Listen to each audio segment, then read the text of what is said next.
السلام علیکم۔ ایک سوال ہے کہ اجتماع ساکنین اعلی غیر ہادیانہ جائز ہے تو کیا کرنا چاہیے؟ جواب ہے بسم اللہ الرحمن الرحیم۔ دو کلموں کے اجتماع ساکنین کو ختم کرنے کے یہ طریقے ہیں۔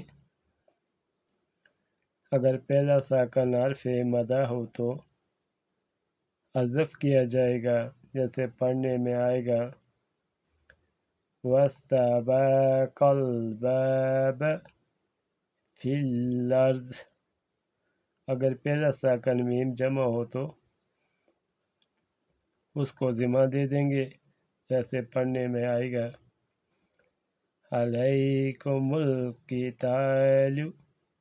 اگر پہلا ساکن واو لین جمع ہو تو اس کو بھی ضمہ دے دیں گے، جیسے پڑھنے میں آئے گا وَلَا تَحْسَبُوا النَّاسَ۔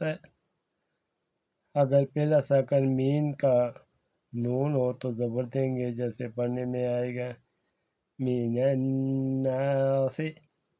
اگر پہلا ساکن الف لام میم کی میم ہو تو بھی زبر دیں گے، یعنی پڑھنے میں آئے گا الف لام میم اللہ پڑھیں گے۔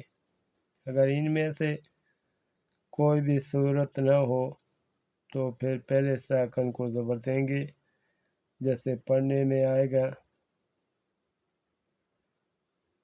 قُلْ اُدْعُوا اللَّهَ اور اعوذ الرحمن۔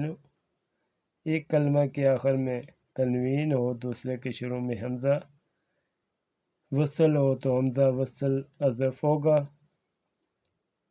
دو ساکن دو کلموں میں جمع ہونے کی صورت میں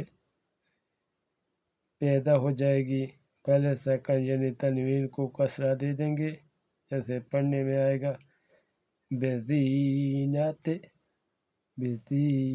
الْکَوَاکِبِ خَبِیثَةِ النُّجُومِ۔